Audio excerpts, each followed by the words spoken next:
Selamat pagi dan kembali lagi bersama Pak Rekren. Mari kita bahas market. Harga emas sekarang berada di 2060 ya. Sesuai yang diharapkan ya. Karena semalam memang penutupannya momentum sell, jadi kekuatan sellernya masih menahan di atas setelah emas muji ke atas. Jadi harganya tertinggi berada di 78,79, habis itu didorong ke bawah, belum sentuh supply-nya. Dan sebelumnya dia sempat uji ya, ada sistemnya ya, sempat dia uji, dia tutup tapi cuma seperempat, setelah itu udah mulai turun, jadi raja ke bawah, habis itu mulai dipaksa naik, setelah itu datang ke bawah lagi, malahan makin turun ya. Habis itu dia uji lagi, low berada di 58 ya, supply demand terakhir. Cuma demand terakhir belum mau dipecah ya, masih tahap mau main di dalam ya. Jadi ini satu-satu pertahanan terakhir untuk uptrend. Kalau sampai jebol posisinya uptrend, jadi uptrendnya sudah selesai. Jadi akan terjadi kondisi sideways ya, sideways dulu, nanti akan mereka menentukan ya pola downtrend atau mau coba sambung lagi di situ ya. Karena minggu ini kan banyak news data ekonomi yang besar-besaran ya, jadi sangat volatilitas, jadi tidak bisa menghindar ya. Jadi setelah semalam news PMI global ya negatif, tapi emas malah drop ya, jadi beda tren ya. Harusnya emas dan tidak turun ya. Kalau memang udah emas saatnya dia mau downtrend ya, pasti akan buat downtrend ya. Jadi kalau tetap mengikuti momentumnya ya, tinggal cari posisi sell ya. Kalau harga sudah mulai koreksi ke atas, sudah selesai, saatnya cari sell, lumayan juga ya.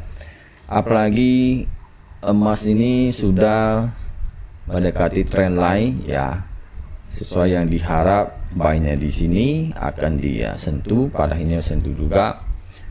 Jadi ini emas sekarang juga posisi sama kayak pagi-pagi lagi untuk koreksi ke atas ya. Cuma ini lebih kuat posisinya, kalau mau naik sekitar 66 kayaknya agak susah ya. Sekarang ini kan awalnya demand, sekarang jadi supply di sini. Ini juga sama ya, sekarang uji. Jadi ini pertahanan, kalau dia bisa lewati berarti dia akan uji demand lagi sekali 71 ya. Tapi kali ini seberapa kuat dia bisa naik di situ ya. Kalau kita kombinasi dengan news, apakah bisa mendorong di sana lebih tinggi, kita cek dulu ya. Oke, malam ini ada news jam 8 jam 22 berarti jam 10 ya, agak malam ya. Ada PMI manufaktur, juga ada lowongan kerja. Kalau hasilnya dia negatif, emas bisa naik. Kalau ada positif, emas bisa drop ya. Dan juga dolar didorong ke atas ya. Dolar ini gak ada rem, naik terus nih ya. Mau dia sentimen jelek atau bagus ya, tetap didorong ke atas ya, karena agak dikit anomali ya. Jadi bisa lihat kemarin ya, kita bisa lihat news. Kalau lihat news ini lebih lengkap ya, jadi bisa tahu ya. Kita cek kemarin ya. Ini kalau di sini dia kan dampaknya sedang, MI manufakturnya biasa aja kan ya, rendah aja dampak. Tapi untuk FEBO ini dia dampaknya tinggi. Setelah hasilnya dia 4,9, dampaknya langsung dia naik ya. Terus emas juga turun di situ, jadi ngaruh juga ya. Oke, jadi emas semalam tutupnya juga kekuatan sell juga lagi posisi pertama. Jadi masih lebih ke sell ya. Kalau masih tinggal cari dia uji dulu atas baru ambil sell, atau tunggu sesi New York baru ambil sell. Kalau sudah ada potensi di situ. Ini masalah waktu aja.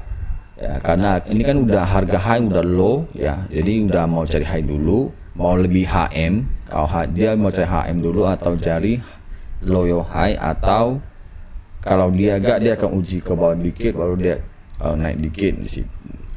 Ya. HM low high, setelah udah low high dia akan cari lebih low lagi dari ini. Jadi di sini adalah demand untuk buy lagi ya di sini.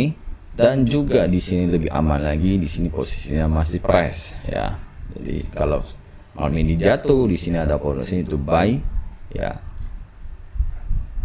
Jadi yang perlu perhatikan ya, belum bisa buy long ya. Kalau udah buy sudah naik, udah running cepat-cepat TP di situ ya, karena posisinya masih momentum sell, kecuali posisinya sudah ganti momentum buy ya. Oke. Selanjutnya untuk kalau mau sell ini juga bisa dari sini ya, tinggal cari ya, di sini ada, di sini ada ya. Selanjutnya untuk minyak, oke. Minyak sudah mendekati demand terakhir ya, sudah mendekati terakhir ya, karena setelah news malam ini ya, setelah global ini kan artinya bahwa ekonomi pemerintahan udah turun di situ ya. Jadi pemerintah bisa turun, jadi setelah itu minyak turun ya. Ini didorong ke atas karena geopolitik di Laut Merah ya. Di situ habis itu setelah ini dia drop totalnya. Jadi ini satu pertahanan, kalau dia jebol bisa ke bawah lagi di sini. Ya. Ya, karena saya saran masih belum bisa buy ya, karena semalam penutupan masih kekuatan sell ya, masih kekuatan sell. Jadi harus sabar, tunggu dia kalau penutupan bullish baru kita masuk lagi. Ya, biar ini mau ke berapa harga berapa turun, setelah kalau udah masuk penutup buy baru kita masuk. Jadi sabar aja ya. Alasan saya bilang belum bisa buy karena penutupannya masih sell. Jadi sabar dulu, tunggu dia ada kekuatan bullish. Big player masuk baru kita masuk aja ya, seperti begini. Dan selanjutnya kita akan bahas soal Nasdaq. Oke. Nasdaq jatuhnya terlalu dalam ya, karena sudah penutupan sell. Ini kalau dia udah kekuatan sell, kalau dia continue ya begini ceritanya, langsung dia turun ya kan. Setelah dia koreksi ternyata agak kuat, langsung dia drop di situ, harganya sampai lumayan dalam juga ya. Oke, jadi sudah jelas ini masih momentumnya tetap seller. Tapi sekarang udah low, kalau mau saya bahaya, tunggu dia naik dulu koreksi baru ambil sell aja ya. Untuk Nasdaq ya. Sekarang sell di support bahaya, takut dia kuat nanti dia reject ke atas lagi. Karena nama market pasti ada low, ada high, ada low, ada high dulu. Jadi gak ada namanya turun terus ya.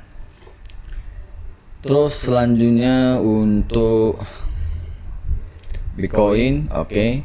Bitcoin momentum buy ya, masih buy, jadi belum bisa ambil sell, jangan ambil sell ya. Oke, sampai di sini, semoga bermanfaat dan bye.